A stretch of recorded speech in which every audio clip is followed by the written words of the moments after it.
Jadwal UTBK SNBT bisa teman-teman lihat pada layar bahwasanya akan dilakukan UTBK gelombang 1 dari tanggal 8 sampai 14 Mei 2023 dan nanti akan dilanjutkan pelaksanaan UTBK gelombang kedua pada tanggal 22 sampai 28 Mei 2023. Halo semuanya, Assalamualaikum warahmatullahi wabarakatuh. Kembali lagi di channelnya tentang pendidikan, tutorial, dan data PD Official. Kali ini PD Official akan memberikan informasi berikut penjelasan terkait tata tertib yang perlu teman-teman sikapi, yang perlu teman-teman ikuti ketika akan mengikuti UTBK SNBT tahun 2023, baik untuk gelombang 1 maupun gelombang kedua. Namun sebelum saya jelaskan, bantu untuk mengembangkan PD Official dengan cara subscribe, like, komen, dan share. Teman-teman semuanya, pada layar ini saya tunjukkan laman resminya snpmb.bppp.kemdikbud.go.id. Di sini disampaikan mengenai jadwal UTBK SNBT. Nah, berdasarkan jadwal ini berarti teman-teman mendekati waktu pelaksanaan UTBK sendiri. Lalu yang menjadi pertanyaan, apa saja tata tertib yang perlu peserta UTBK SNBT ikuti atau lakukan atau jauhi ketika melakukan SNBT? Nah, di sini teman-teman semuanya saya tunjukkan tata tertib daripada ujian tulis berbasis komputer. Di sini yang pertama, sebelum ujian berlangsung itu hal apa saja yang akan teman-teman lakukan. Ini yang pertama, peserta harus sudah mengetahui ruang ujian dan lokasi ujian sehari sebelum ujian berlangsung. Pada video-video saya sebelumnya saya sampaikan bahwasanya bagi teman-teman yang akan mengikuti UTBK SNBT, 1 hari sebelum penjadwalan silahkan dicek ruang atau pusat UTBK-nya di mana teman-teman itu ruangannya, lokasinya di bagian mana, karena memang teman-teman kan baru masuk di wilayah tersebut. Yang kedua, peserta harus membawa kartu tanda peserta ujian, fotokopi ijazah SMA, SMK, MA atau yang sederajat dan sudah dilegalisasi, atau surat keterangan sedang kelas 12 dari kepala sekolah yang dilengkapi dengan pas foto berwarna terbaru yang bersangkutan dan dibubuhi cap sekolah atau kartu identitas asli. Nah, jadi ini ya teman-teman ya persyaratannya. Nah, terus untuk outfitnya teman-teman, di sini peserta dilarang menggunakan kaos oblong atau t-shirt, peserta harus bersepatu, peserta harus datang ke lokasi ujian paling lambat 30 menit sebelum ujian dimulai, dan keterlambatan dengan alasan apapun sejak waktu tes dimulai maka peserta diperbolehkan mengikuti ujian, tidak diperbolehkan mengikuti ujian. Peserta tidak diperbolehkan masuk ruangan ujian sebelum ada tanda untuk memasuki ruang ujian. Peserta tidak diperbolehkan membawa daftar logaritma seperti jenis kalkulator, kertas buku, dan lain sebagainya. Peserta tidak diperbolehkan bekerja sama dengan pihak manapun. Tas, buku, dan catatan dalam bentuk apapun dikumpulkan di tempat yang telah ditentukan. Peserta akan digeledah jika dianggap ada sesuatu hal yang mencurigakan dan peserta harus duduk pada tempat yang sudah ditentukan sesuai dengan nomor peserta dan nomor meja. Tidak diperbolehkan menempati tempat duduk lain. Artinya nanti teman-teman akan diarahkan oleh panitia di pusat UTBK-nya untuk menempati tempat duduk sesuai dengan nomor peserta yang sudah dipetakan gitu.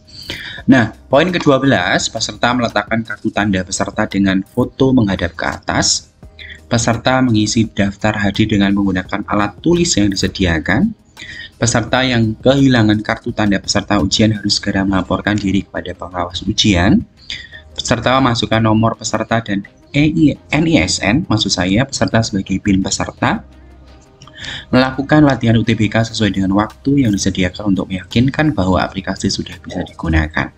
Artinya nanti teman-teman akan ada fase yang namanya simulasi ya, gunanya untuk melatih apakah memang aplikasinya sudah siap digunakan atau teman-teman sudah bisa mengoperasikan gitu ya.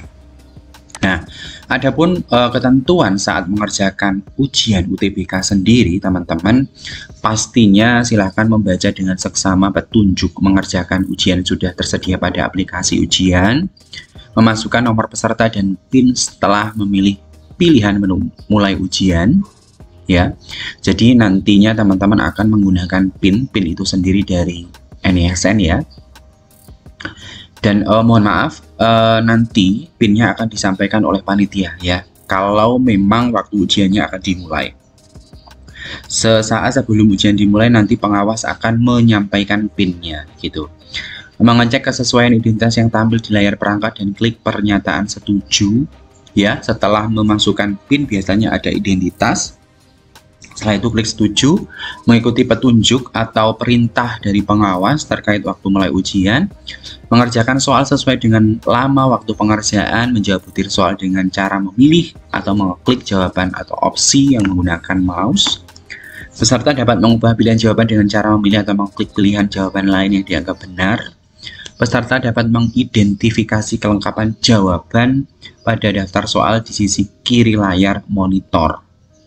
Artinya memang ini sangat user friendly ya teman-teman ya, seperti tes-tes pada umumnya kayak CPNS atau tes pada umumnya itu di layar monitor akan muncul soal dan akan muncul jumlah soal berikut jawaban yang teman-teman pilih, sehingga ketika teman-teman melihat itu bisa mengecek daftar soal mana yang belum terjawab.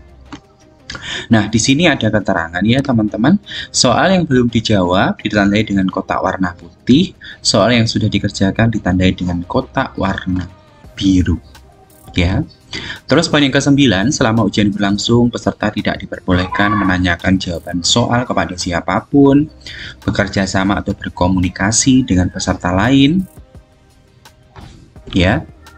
Bekerja sama atau berkomunikasi dengan pihak luar, memberi dan menerima bantuan, memperlihatkan pekerjaan, meninggalkan ruang ujian selama ujian berlangsung kecuali seizin pengawas ujian, menggantikan atau digantikan oleh orang lain, menyalin atau merekam soal menggunakan media apapun ya.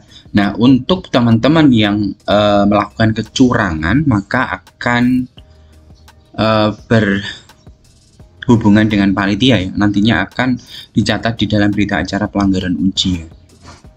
Aplikasi UTBK sendiri akan berhenti secara otomatis ketika waktu tes berakhir, sehingga teman-teman pastikan ya penggunaan waktu, maintenance waktu itu dengan baik, karena nanti kalau waktunya sudah habis aplikasi pengerjaannya akan tertutup dan teman-teman tinggal klik tombol OK saja. Terus peserta yang meninggalkan ruang setelah memasukkan token ujian dan karena satu dan lain hal tidak kembali hingga waktu ujian berakhir dinyatakan telah selesai menempuh ujian UTBK. Jadi bagi teman-teman yang tadi misalnya izin meninggalkan ruangan untuk buang air besar atau buang hajat kok tidak balik lagi sampai dengan waktu pengerjaan selesai, maka itu sudah dianggap menyelesaikan ya, menempuh ujian UTBK apapun hasilnya ya gitu. Terus poin yang selanjutnya, sesudah mengerjakan ujian UTBK apa yang dilakukan oleh peserta? Yang pasti satu, memastikan kembali identitas dan jawaban yang telah diisikan sebelum klik tombol OK ya, selesai ujian.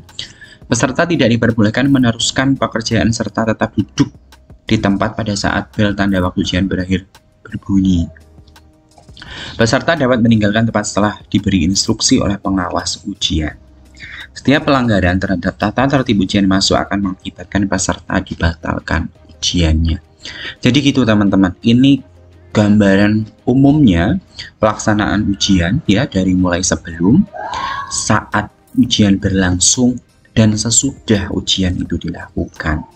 Harapannya dari video saya ini teman-teman punya gambaran bahwasannya nantinya ketika melakukan tes UTBK itu secara teknis pelaksanaannya sudah tahu, maka teman-teman tidak dibebankan teknisnya tapi fokus saja pada bagaimana teman-teman menjawab soal sesuai dengan kemampuan ya, sesuai dengan modal belajar yang sudah teman-teman lakukan sebelumnya ya. Intinya ialah silahkan lakukan kegiatan tes UTBK SNBT ini dengan jujur, ikuti dengan petunjuk.